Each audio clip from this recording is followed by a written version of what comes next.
The intersection of endurance sport, health, fitness, and life. Challenging conventional ideas and empowering people with the science of self-propelled motion. This is the Endurance Experience Podcast, hosted by Tony Rich.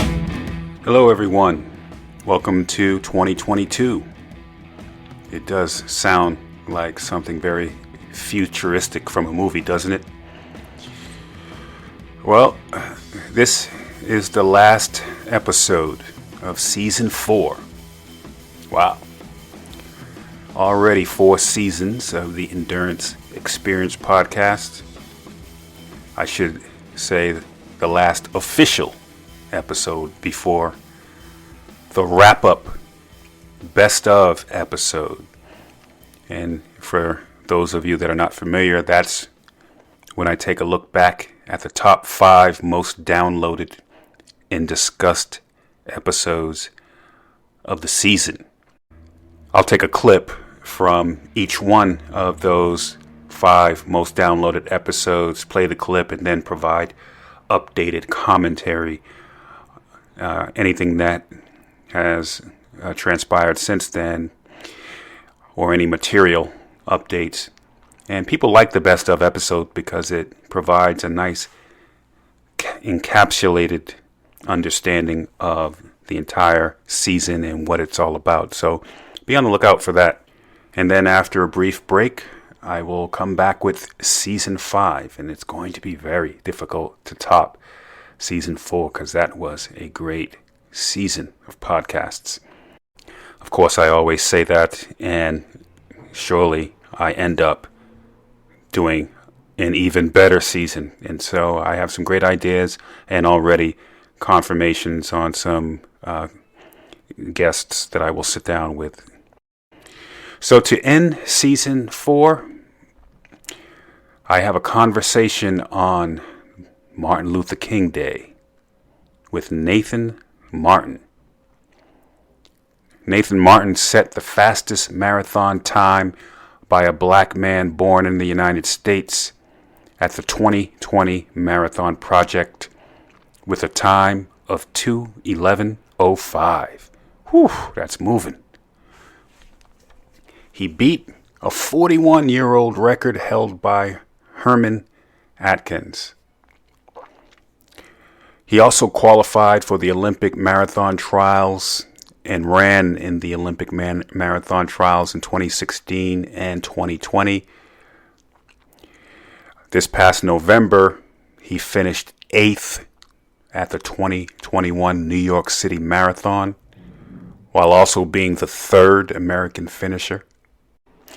We talk about his origin story, running as a youth through his college career at Spring Arbor University, and how his running developed into the marathon event.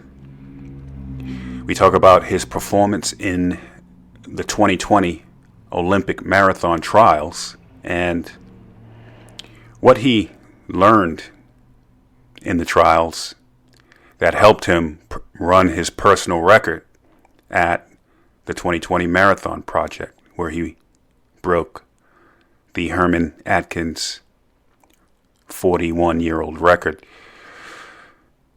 He gives his thoughts about the significance of that accomplishment, and I ask him about his thoughts on why we don't see as many American marathon runners running under 2:10 in the elite field, and what he thinks the Americans can do to compete on the international stage. We talk about his performance at the 2021 New York City Marathon this past November, where he came in 8th, right behind Kenenisa Bekele, and was the 3rd American overall. Nathan gives his thoughts as an elite runner and coach to the marathon listeners about the attributes that he believes are important to get faster in the marathon. So all of you prospective marathoners, you definitely want to listen up during that segment. Anytime you can get someone like Nathan to provide you advice, you listen. And finally, as a cross-country coach, Nathan gives his coaching philosophy and provides advice to youths and parents of youths that may be considering running as a sport. So, on this Martin Luther King Day, I give you my conversation with Nathan Martin, professional marathoner. All right, I am on with Nathan Martin. Thanks for coming on to the podcast, Nathan. Yep, no problem. Glad to be here. All right, and so if many of you on the podcast know of Nathan, if you don't, let me just run off a couple of accomplishments here that he has. He's qualified twice for the Olympic trials and most recently ran in 2020. And he also has the fastest marathon time by an African-American man born in the United States with a time of 2:11:05. And that beat a 41-year-old record by Herman Atkins. And so that's a pretty significant accomplishment. And I want to talk to you and get your thoughts about the significance of that. And most recently finished 8th at the 2021 New York City Marathon, while also being the 3rd American finisher. So these are some great accomplishments, and I want to go into detail about those accomplishments and talk about the significance of them. I want to talk about what's next for you, and for the marathoners that are listening, I want to get some of your thoughts about what we can gain from your knowledge that can help them become better marathoners or faster marathoners. And then I want to get some of your coaching philosophy, because you're also a coach. And I want to get some of your thoughts about youths and juniors and coaching youths and juniors. But before we get to all of that, let's talk about your origin story. I find origin stories very interesting. And so what's your origin story with running? At what point did you realize that you had the potential to be very competitive in running? Yeah, so I started off running in middle school. In fact, it was 6th grade. It was just when I got into middle school, and they had this thing called a mile and a third, and we would do it for time, just to get a sense of where our fitness was at. Right. So if you didn't meet a certain time, you actually didn't get to have free time on Friday. So initially I was like really excited. I'm like, okay, I'm going to crush it. I'm going to get free time. I'm going to beat a whole bunch of people.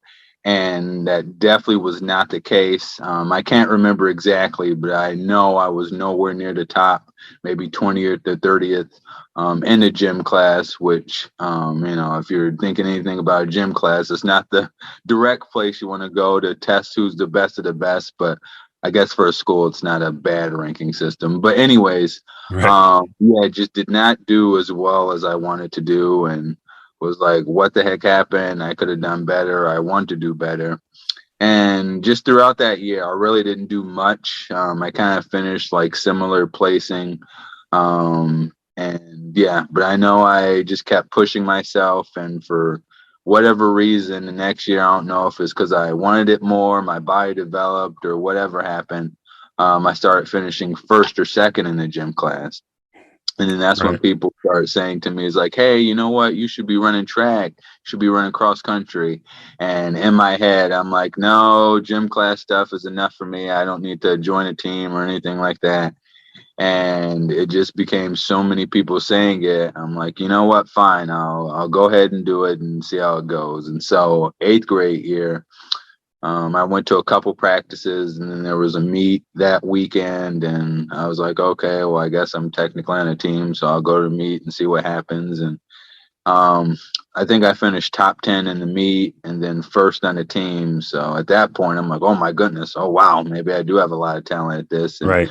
kind of sparked everything, and kind of got my running journey started. So. Right. Now, what was it? Just a quick follow up on that. Do you know what it was that contributed to your ability? Do you think it was some sort of natural ability or genetics, or was it just something that was just learned? I mean, as far as like the success I had, like obviously there has to be some kind of genetic component, but I honestly do believe it was just because I wanted to do well. Yeah. There were so many people, even in a gym class, who just didn't give a lot of effort. And like I said before, I was finishing first or second my 7th grade year, and there was a guy who, if he wanted to, he could beat me pretty much anytime he tried. But there were days where he just didn't try, and so I would end up winning because I'd pretty much all the time give what I had. And yeah, that was just like a good like indication to me that I'm like, okay, well, I've been beat out by people, so it's Yeah. it's not necessarily about talent; it's about the effort you're putting in. And so, Yeah. And sometimes I talked previously on a podcast about uh, being a youth, and then all of a sudden you go through these spurts of growth, and it's like turning into a superhero. And all of a sudden, in a span of a year and a half, you become this incredible athlete. I definitely can recall that, and sometimes it just comes out of nowhere. And it seems like that happened with you. Now, after that, so high school and college, what was that like, making the transition from high school to college in your running career? yeah, it definitely was a adjustment in a lot of different ways. Because in high school, it's not like I started off the best, but I definitely started up at the higher end of talent for Yeah. Michigan. And so I progressed that and got to the point where I was one of the best runners in Michigan. And from that perspective, you have a few people, you'll go to a race and be like, oh my goodness, if I'm not on my A game, these guys could beat me. But for the most part, most of the races you go to, you're just thinking, okay, well, what kind of workout can I get out of this? Right. And maybe somebody might show up. And that completely shift in college, because it was like every single race you went to, there were guys way faster than you, guys that you're going to try and race who could beat you out. And then maybe a few guys where you're like, okay, as long as things go well, I can kind of beat them out. But yeah, I think besides that, the biggest thing was just the adjustment and Yeah. training, the adjustment and effort, and just how much I was putting into running just in general. Because in high school, we train, at least perceived, we train hard. But I think in high school, I might have maxed out at like 45 miles or something like that. And just right into my freshman year, our coach was trying to get us to around 70 miles, which was just a huge transition because before, again, not saying that 45 miles wasn't, nothing, but Yeah. like changing from that to 70 is like, what the heck's going on? Plus, we started introducing a lot of different, just different workouts that I'd never done, like tempo work, just kind of mile repeat stuff, because it was more about effort based in high school. With my high school coach, he was like, hey, if you can do this, you can do it. If you can't, you can't. Stay with who you can, was kind of his philosophy, and it worked well because we had a lot of success. But it was like a transition to like, how specific can we get to your body, or be with your body and get it to its max potential. And definitely struggled with that early on. But yeah, as the years progressed in college, I started to get better, stronger, and handle all the workload a lot better. So Yeah. And a part of that origin story, at some point, somebody said, or maybe it was you, said, you know what, the marathon is where you are going to place your energy, because in college you're doing track and field, and so there's 5,000 meters, 10,000 meters. So where did the marathon focus come from? Yeah, so my coach, and I give him so much credit because he's the reason I'm at the place I'm at even right now. He's always thinking about, hey, what is your best event? What is your max ability and what can you achieve? And so even in college, starting off, I was a miler. At least, coming out of high school, I was a miler. Mm-hmm. And instantly he was like, hey, I don't know if you're a miler. You probably could do well at it, have some success, but I think you're going to be a way better 5Ker. Mm-hmm. And so at that point, I'm like, you know what? You're the coach. You probably know more than I do. Even though I'd like to be a miler, I'll try the 5K, and started having a crazy amount of success with that. And then it was towards kind of towards the end of my career, my senior year, he was like, I honestly think you could, do extremely well in the marathon at nationals. And at that point, I was like, you know what? I like the 5K. I would have wanted to go for like a national championship or something like that. But, you know what? Sure, as long as the only real goal I wanted was to break 14 in the 5K. And he said, yeah, well, we'll get you down to a meet so you can do that. And if we pull that off, as long as you're okay with doing the marathon, I'll even tack on a 10K, which was kind of crazy because at that point, I had maybe 3 10Ks in my whole career. So it was like going from 5K, like middle distance type stuff, all the way to like a 10K and a marathon for the national meet. But ended up breaking 14 for the 5K. So it was kind of game plan at that point was nationals, 10K marathon. And went to nationals, had an extremely great race in both of them.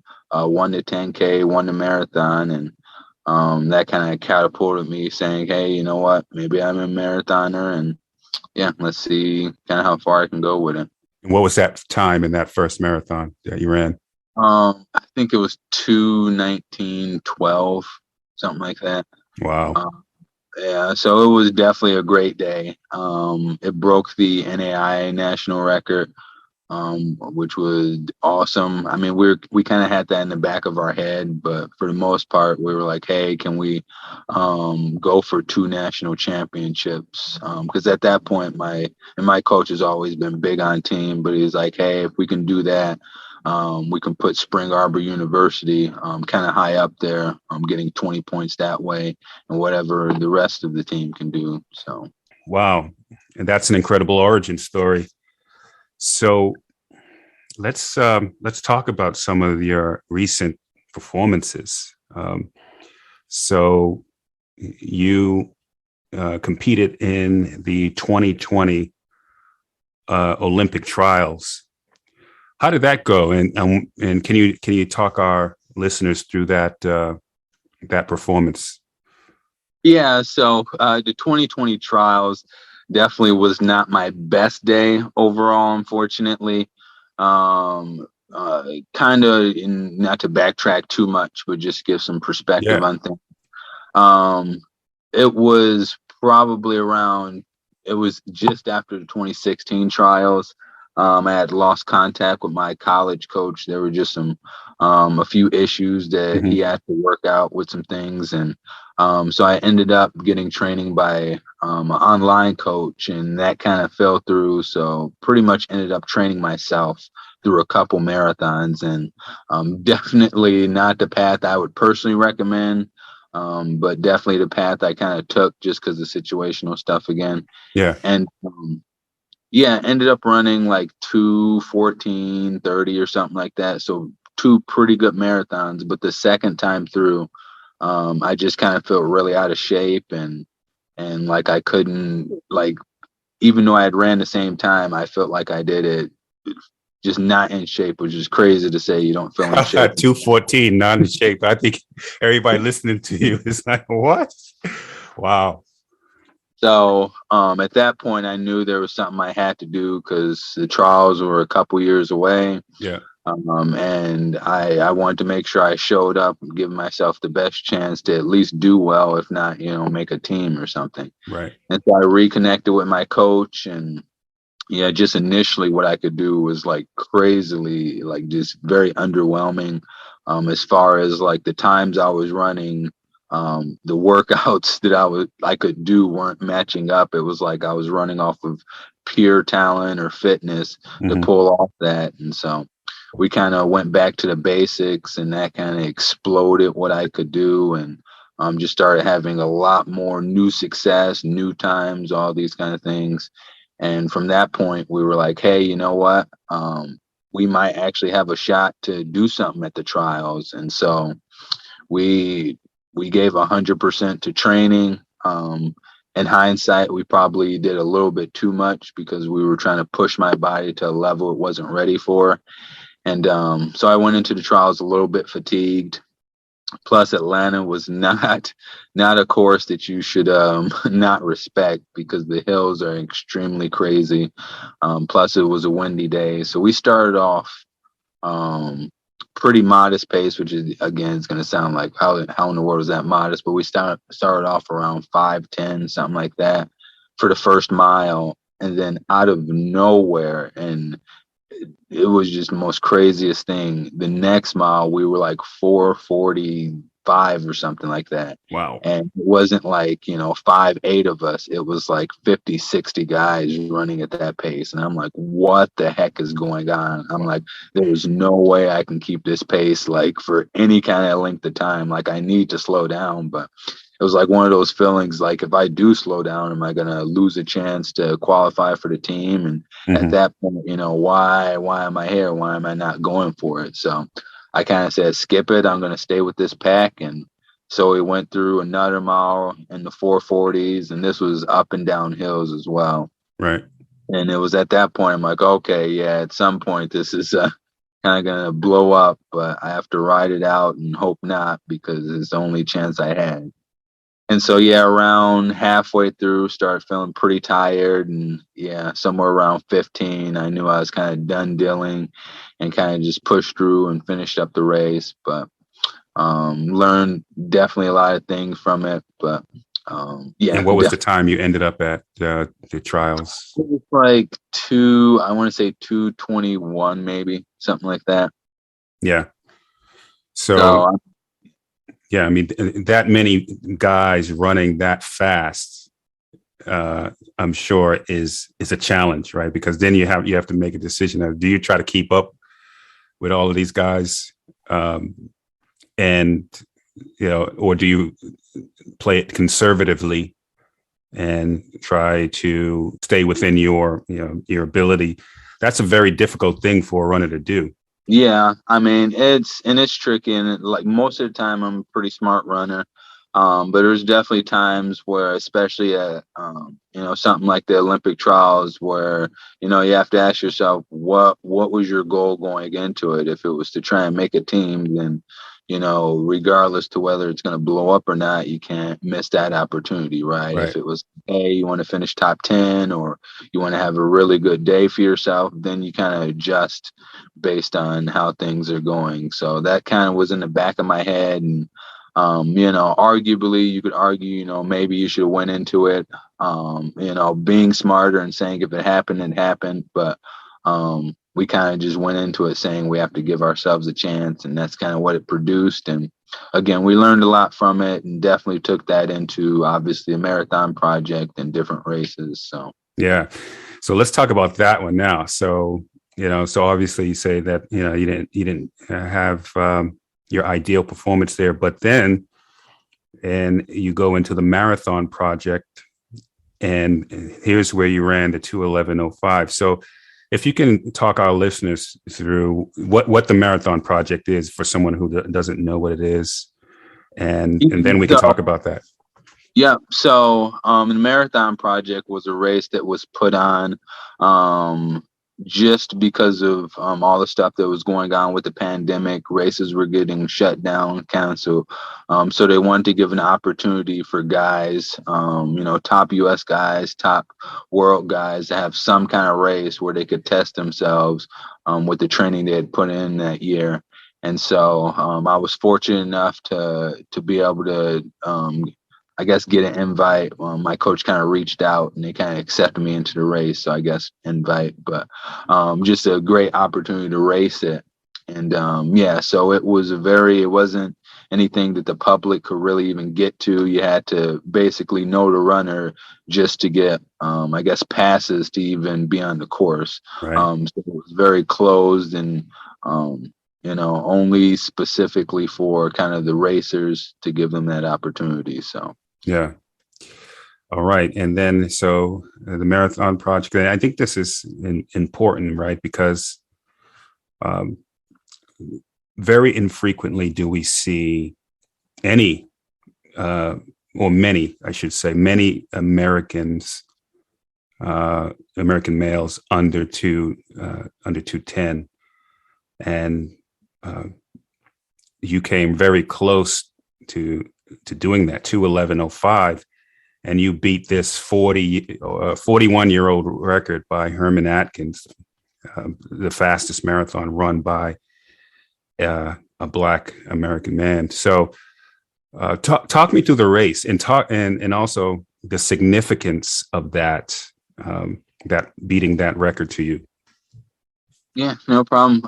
Just to kind of talk on the race a bit.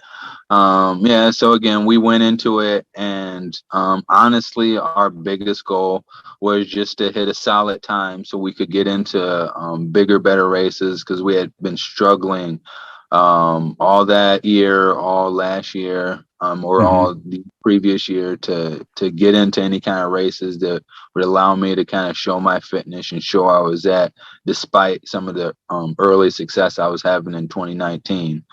So that was kind of our biggest focus and the biggest reason we were there.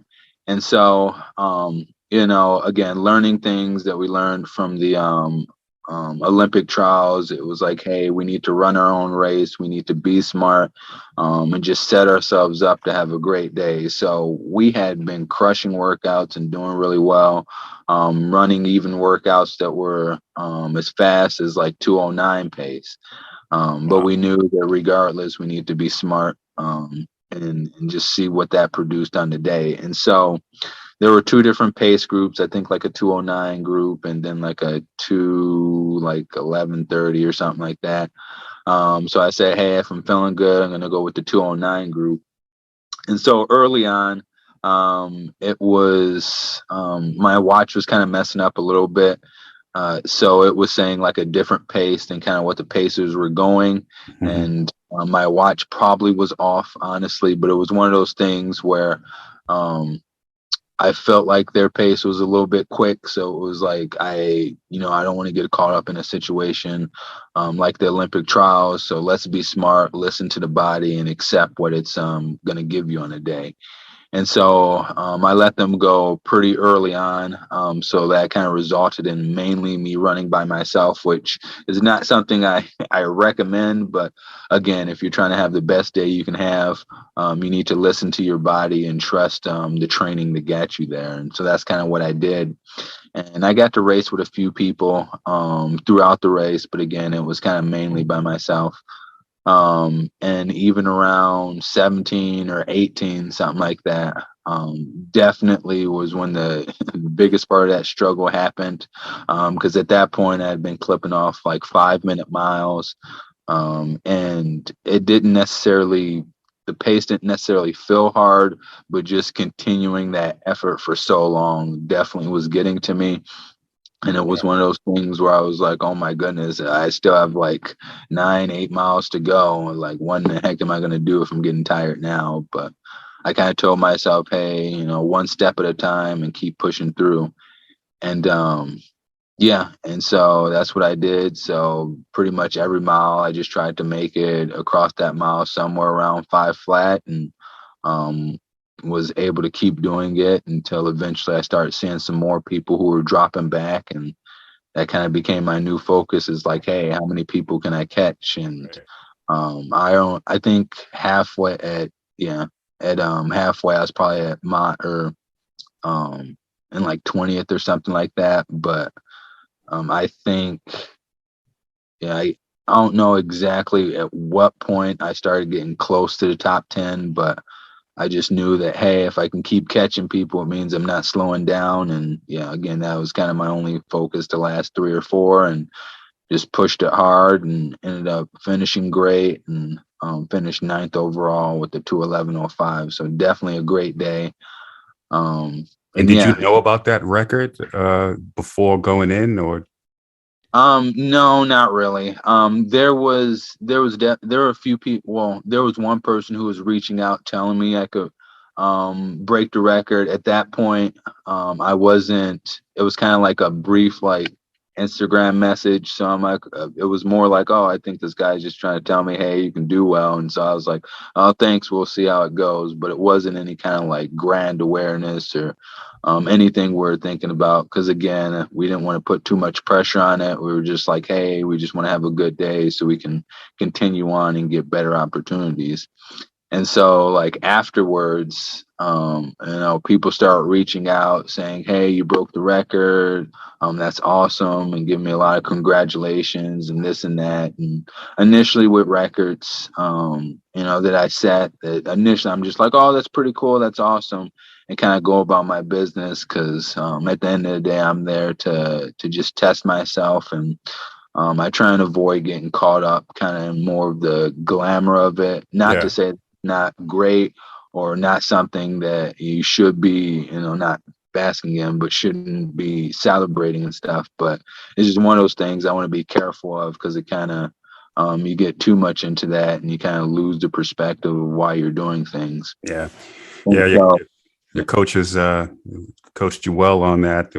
I mean, because, I think the record is significant in that it will inspire. Right. It will inspire people, including young people, to get into running.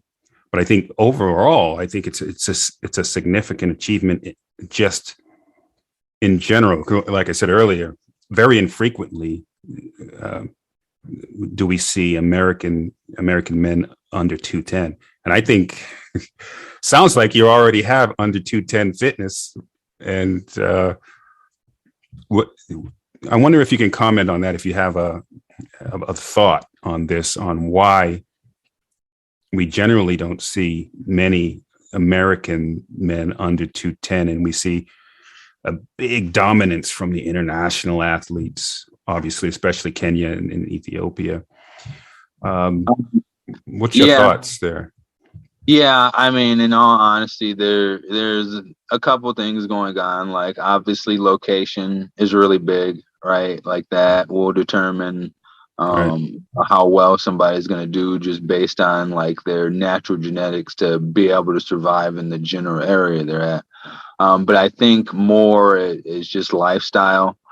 So places like Kenya, places like think Japan, right? Japan has a really good distance program as well. As they start super young, right? We have like a good example is like how many soccer programs do we have, right? How many like youth soccer kids are getting into soccer and becoming crazy good because of it. There's no system like that for running. So all we really have is like, extraordinary talent that we might get lucky enough to catch early enough to have them do something by the time, they're 20, 21, like some of these other guys in these other countries. And so I definitely don't think it's lack of talent. I think it's just time spent training and focusing, on whatever event that you're trying to get better at, I think is the only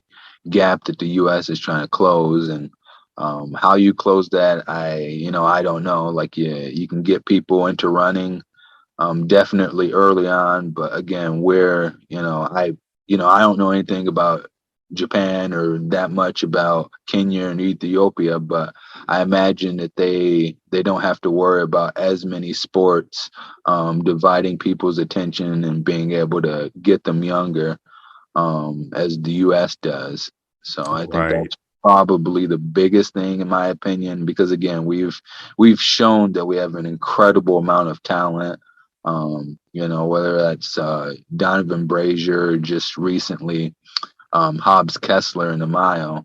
We definitely have kids and have guys who have that potential. It's just, how to get them to show that potential early on so they have more success later on. Yeah. Yeah. I mean, I once interviewed a Harvard biologist, and I asked him that question. He doesn't think it's an important question to ask, but I think it's important just because if there's something that they're doing well, I'm a coach, you're a coach. If it is something that they are doing well in training, or if it's location or things like that, well, then we want to know about what that is so that we can harness it and capture it and apply it into the next generation of runners so that we can be competitive. I think you're absolutely right. I think, when they race, 212 or something like that, they almost see it as, not a bad race, but not an ideal performance. And they're, a lot of times they're running 205, 206, 208 or something like that. But I think your performance just sort of woke everyone up and said, listen, Americans can do this. Americans can do this. So that's pretty significant. Congratulations on that. Have you ever met Herman Atkins? I think he's still, or talked to him. I think he's still alive. He's still alive. I have not yet. I imagine, or at least hopefully at some point. But yeah, I haven't connected with him as of yet. So. Yeah. Let's talk about then. November did the New York City Marathon. Let's talk about that one. New York City. So was this your first major?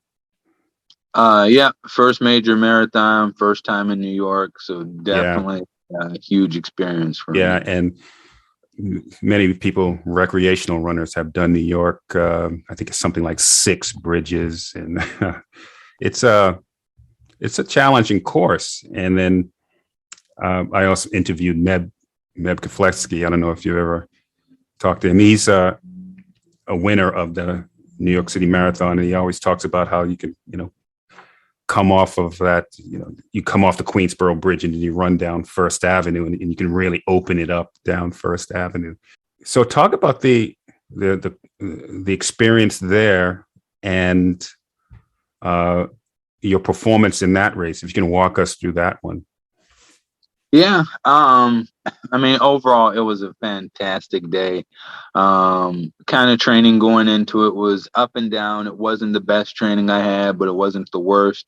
So it left us not 100% sure what we could pull off, but kind of ready to push and fight and know that something good could happen.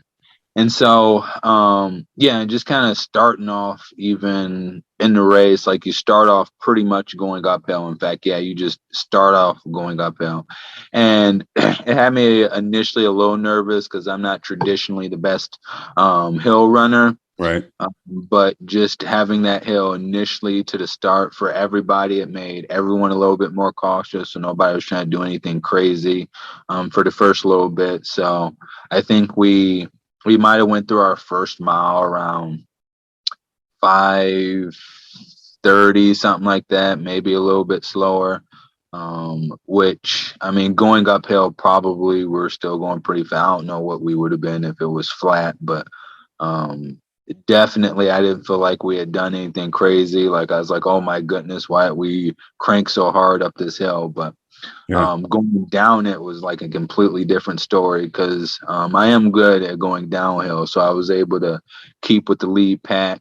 I think maybe at one point I was in 4th or something like that. But I mean, again, it's super early in the race, so it's kind of irrelevant, what place you're in at that point. But Yeah, so the second mile, I think we ended up going like 4:40 just because it was basically downhill. Right. And then after everything kind of flattened out a bit, that's when people started trying to figure out what their general pace was going to be for the race. And when you had initial surges and stuff like that. So, yeah, right around 2 is when the first surges happened to get to the pace they wanted to be at. And they were probably, lead guys were probably just a tick under 450 for, maybe the next mile or so. I don't know when they kind of slowed it off of that. But at that point, I was like, hey, you know what? I'm definitely not in 450 shape right now. So I'm going to let you guys kind of do your thing. And so that ended up making a couple different packs for him. And so I ended up being, it was almost like it was really the second pack, but it ended up being the third pack for a little bit because I think that there was a huge group that ended up going with the initial guys, and that broke up into its own two separate packs, and so made us the third pack. I guess I don't know. It's hindsight stuff. So, Right. um, at that point, we'll just say so. I was in the second pack, and it had a chunk of U.S. guys in it, and so. There are a lot of guys I knew, hey, if things go well, I can stay with them and maybe even beat them out. And so and I don't know exact pace we're at, probably like 5:00s, something like that, 5:05, 5:04 that we're kind of cruising through for the majority of the race. And it was somewhere around halfway in the race, we had caught up to the pack that kind of broke off from the lead pack. They just couldn't quite keep with them. And I had a few more U.S. guys in it as well. And so at this point, a few people had dropped off, but we had caught a chunk of people. So our pack was maybe like 8 or 9 guys that were just all kind of grinding it out together. And so I'm more of a person that's like, hey, I don't feel any pressure to like take the lead or do anything like that. If we're going at a good pace, then I have no problem kind of sitting back and kind of riding things out. Right. But we came through, I think it was like mile 15. It was like I don't know what bridge it was, but we started going up a bridge, and in the That's middle of I think Queensboro. Probably the start of Queensboro. Yeah. Yeah, it might have been. And it was at that point I was like, you know what? I mean, maybe it's still early in the race, but I feel pretty good right now. And if there's any moves that anybody's going to try and make, I feel like I could cover them. And yeah, sure enough, we got off the bridge, went down it, started feeling even better than I was before. And almost was getting kind of antsy, like, you know what, I'm ready for something to happen. Let's just see how it goes. And so I think it was like right after we had taken our aid. It was at that point I'm like, you know what, I think this pace is too slow. So I kind of took off on the pack I was with 7 to go. And yeah, I remember thinking like, what the heck, is nobody gonna go with me? I was just kind of shocked because I'm like, why? I would assume like 1 or 2 others would have thought the pace was slow too, but I guess not. Maybe I'm just feeling good. So I'm like, that's okay. If I'm not gonna have a race, you're not gonna get any complaints from me. So um yeah, and then I get to like 5-ish to go, maybe a little bit less, and then out of nowhere, I just started cramping really, really bad to the point where I'm like, oh my goodness, if I cramp any worse than this, I might have to drop out of the race. It was like that bad, and so Wow. I'm like, hey, I need to just calm it down. I don't need to do anything crazy. Just go back or go to whatever pace I can feel relaxed at and still push hard. And so that's kind of what I did. And then it was at that point I started hearing people kind of cheer for Ben True. Oh yeah. And like, oh my goodness, that is the last person I want to catch up to me. Yeah. But then he ended up catching me with like 3 to go. And I was still cramping a bit, but I'm like, you know what, skip this. I have to race this guy. I can't let him just catch me and pass me. And it's 3 miles to go, so I'll fight through whatever.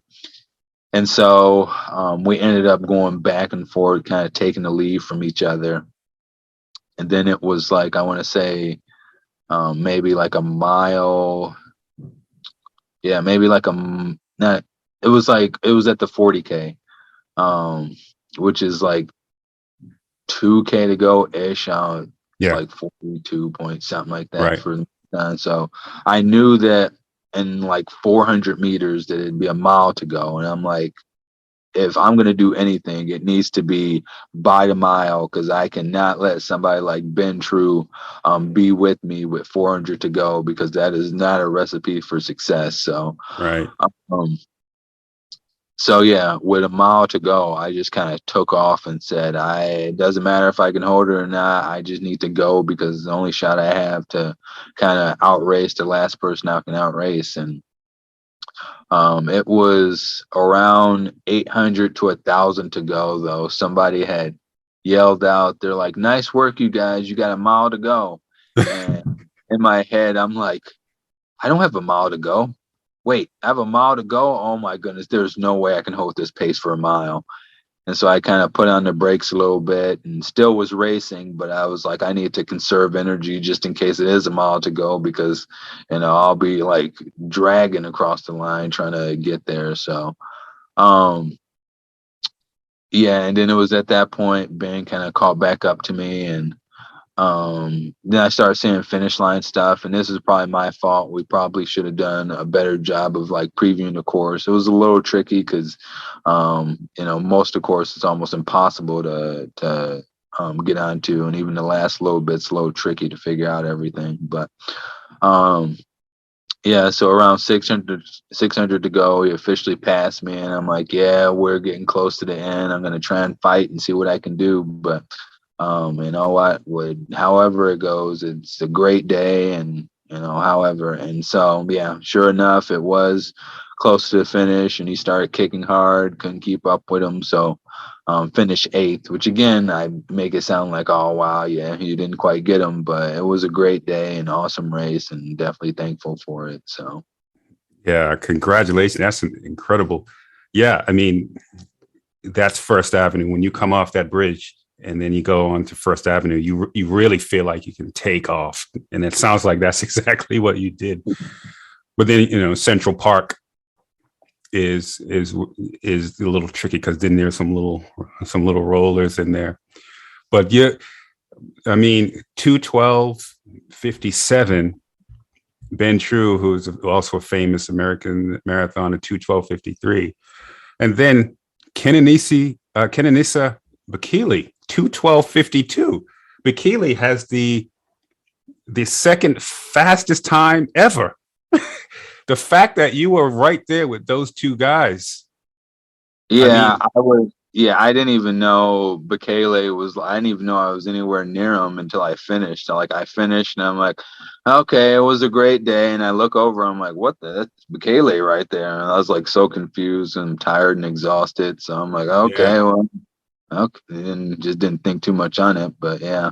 But you got to feel really excited about that. I mean, the second fastest marathoner ever was right there. You were right with him.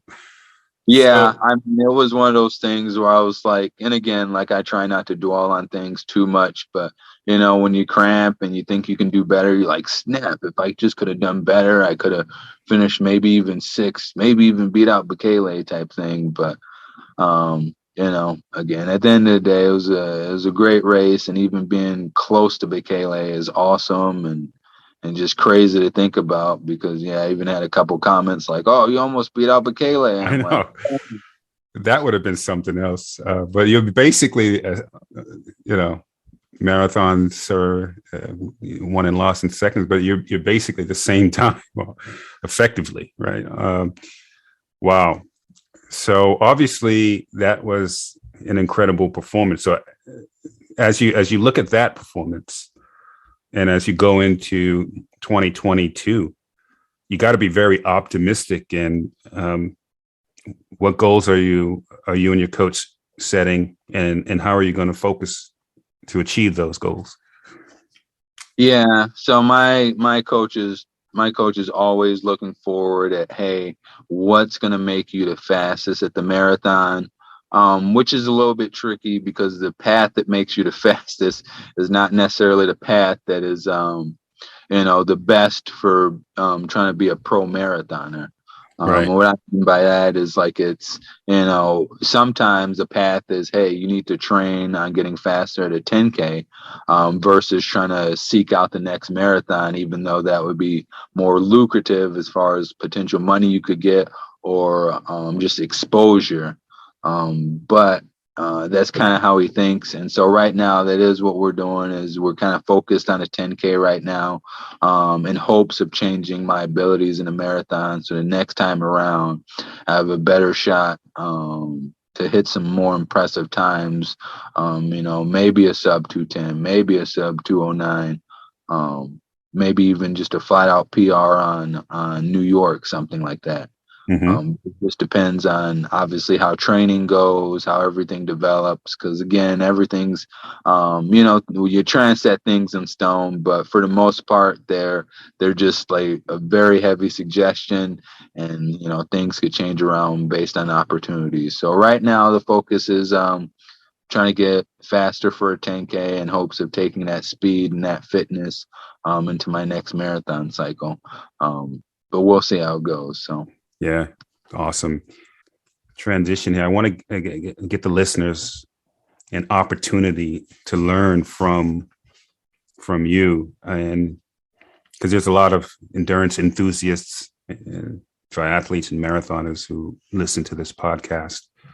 So given your experience as an athlete and also a coach, so you coach cross country, is it? Cross country? Yeah, cross country and track and field as well. In track field. So given your experience as such a successful marathoner, how would you describe to the listeners the attributes that are important to either be a marathoner or get faster as a marathoner? Everyone wants that PR, and oftentimes I work with a lot of people trying to qualify for the Boston Marathon. Now that's the goal for the amateur athlete. What can you impart on these endurance enthusiasts and training, whether it be running long, running short, nutrition, body composition? What is it? What can you recommend? I guess the biggest thing I learned is that consistency is one of the biggest things that you can do, because it's not relying on how talented you are. It's not necessarily even relying on just how hard you work, but if you can get out there every day or however many days it's supposed to be that you're supposed to be out there, you can make huge gains. I've seen guys who pretty much have that I've coached, adult guys who have almost no running background going into their late 30s and end up doing these unbelievable workouts in like 4 or 5 months that you should question, like, how in the world are they pulling it off? And it's just because they went from one step to the other until eventually they were doing things that would allow them to have a shot to have a great marathon. And so I'd say that's one of the biggest things. Obviously you have to have a strong work ethic, because it is not easy training for a marathon. Definitely when you have to get up and get in some of those monstrous efforts where you're running for 2 hours at a time, or just having to dig deep in a workout, it's definitely tough. But I would say there's one key thing I would hope my athletes had is just to stay consistent, because you're going to make so much ground doing that, learn a lot about yourself, and just figure it out along the way. Just with kind of that key principle. But yeah, there's definitely a lot of other things as well. But do you have particular nutrition focus that you believe in, or? Not necessarily. That's not one of the biggest things we focus on. We definitely think is important and something that people should monitor. I'd say the biggest thing is if you're worried about nutrition, I guess it depends on what kind of why you're doing a marathon. If it's because you're Right. trying to lose weight, then that's where you have to be a little bit more specific and figuring out those kind of things. If it's like flat out, I just want to run the best marathon I can, then you probably want to be a little bit more worried about, are you just getting in enough calories, and are you feeling good type thing. Yeah. Race week. Race week leading up to race day. What's your thoughts there? Do you do anything specific? I know you can't give away too many of your training secrets. Specific. I mean, I think the biggest thing we do race weekend is, so obviously you taper. That's a big thing. You try and make sure that you're just doing all the things right, like you don't create any extra variables, because ultimately it's not what you do all the time, it's what you do most of the time. But even then, the week of, you want to make sure it's what you're doing all the time, because you don't want anything to pop up that you didn't see coming. So yeah, I don't know. I guess I just try and keep the same habit so that when it comes to race day and race time, I've already built in what I need to do to be prepped and ready, I guess. Yeah. How much science do you use?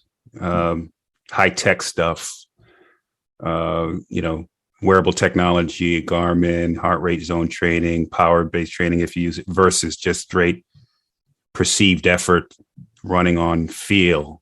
Do you do a combination of both?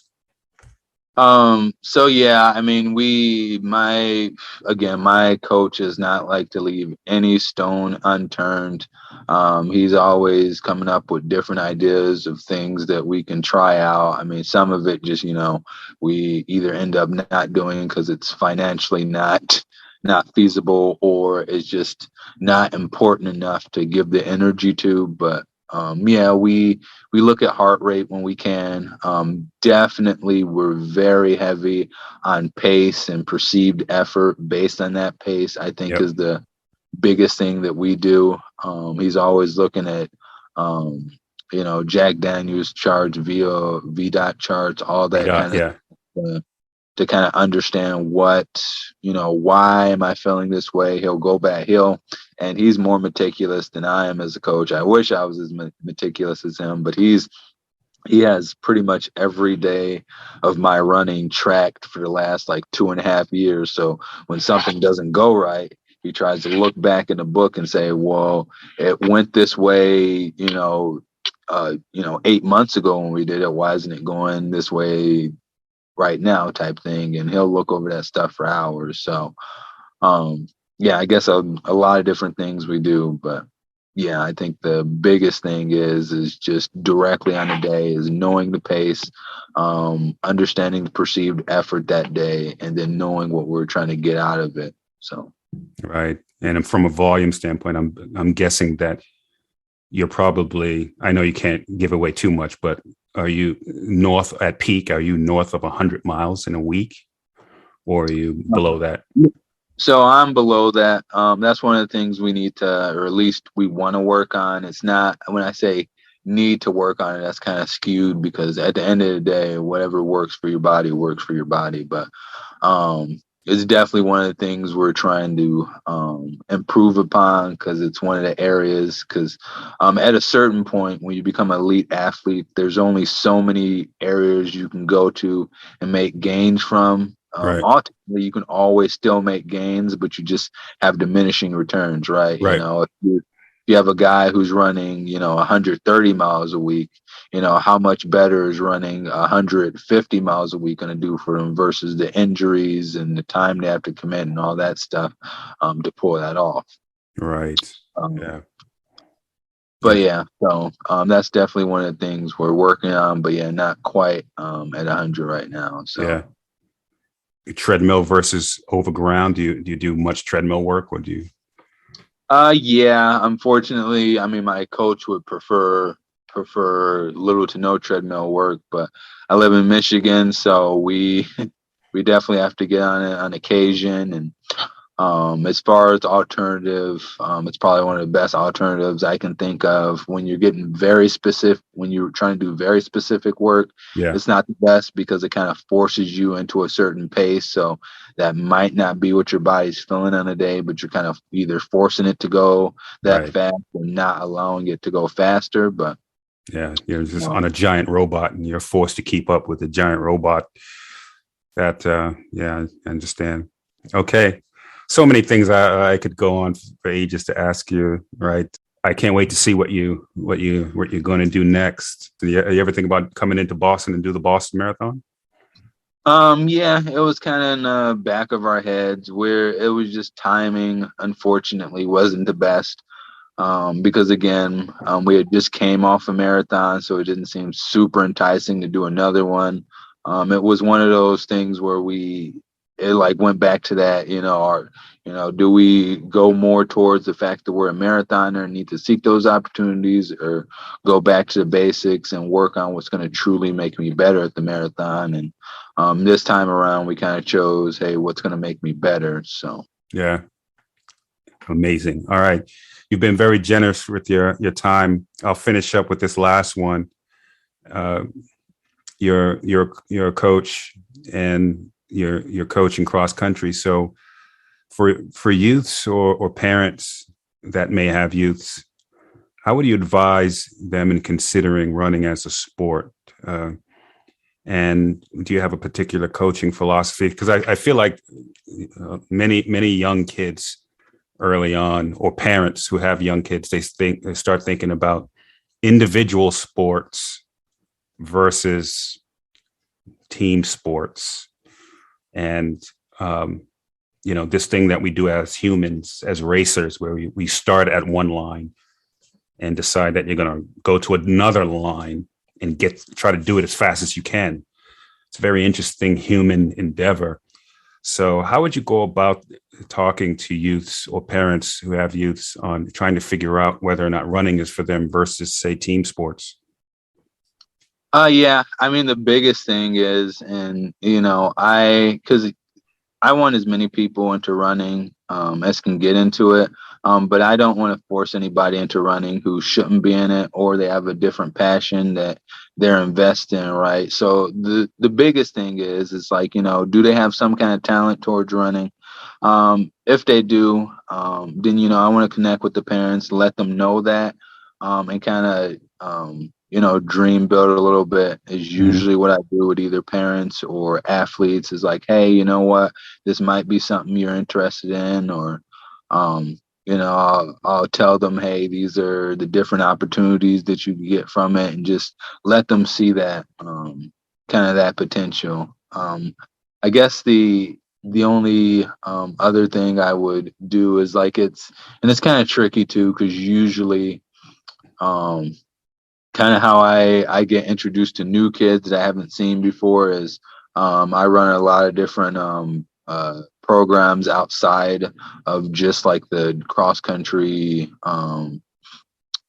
season or the track season. I'll do winter training, and I also do summer training, and that's when I get introduced to new kids. So it's like there's already kind of the traction there, and so Right. at that point I'm just trying to dream build. But yeah, definitely from any other perspective, it's like kind of looking for talent and then making sure they kind of understand that. And so it's kind of hard because at this point, like with COVID and stuff going on, if it's like that feel like you're trying to take kids from other events a little bit more Yeah. than you were before, because you're just fighting for the kids willing to be active. But again, it's seeking out potential, and it's just letting parents know, or letting kids know, hey, your kid has this potential. And regardless to whether or not they do anything crazy with it, it's just giving them the opportunity to see that. So Right. Yeah. How can people find you on social media? And yeah, no problem. So there's two different ways. So we have a Facebook group called Nathan Martin's Olympic Trials Countdown. where we kind of post various updates for people, just letting them know what's going on next, and just a general overview of just how training's going for me, just so they can stay kind of in the loop. For more like personal stuff, where I'm personally posting a lot, or you see a lot more day-to-day stuff, you can check out my Instagram, which is NimIam, which is Nim, and then it's like a underscore down slash, I don't know, down slash. Yeah, I'll put it in the show notes so people will have it. Sounds good. Yeah. So those are two biggest ways. Yeah. Other than that, I wouldn't. Yeah, not on much of anything. So I haven't even been on my Instagram that much. Yeah. Just because I've been sick. But there it is. NIM_I_AM. I'll put the link in the show notes. All right. Well, Nathan, thanks so much for having this discussion with me on your time off MLK Day. And I can't wait to see what you do next. Yep. Sounds good. Thank you. Thanks again to pro marathoner Nathan Martin, and congratulations to him and his coach, Dante Ortolini. They have had some amazing successes, and yeah, I can't wait to see what he's going to do in 2022 and beyond. I can't think of a better conversation to have on this MLK Day than to talk to Nathan, who broke that record by Herman Atkins that has stood for 41 years, the fastest Black American U.S. born in the history of the marathon event. I was just taking a look at his Olympic trials profile page, and I think this is a good way to end this podcast and end this season 4. It says his favorite quote, and that quote is one by Martin Luther King. It's also one of my favorite quotes as well. If you can't fly, then run. If you can't run, then walk. If you can't walk, then crawl. But whatever you do, you have to keep moving forward. With that, on this MLK Day, I leave you with inspiration and my own personal wish of unity.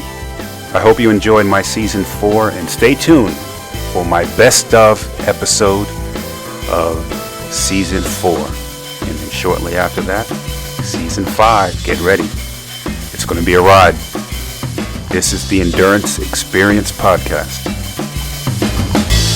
Follow Event Horizon Endurance Sport on Facebook, Instagram and Twitter for training programs and services. To become a member of our Endurance Institute or for a complete archive of podcasts, log on to our website, eventhorizon.tv.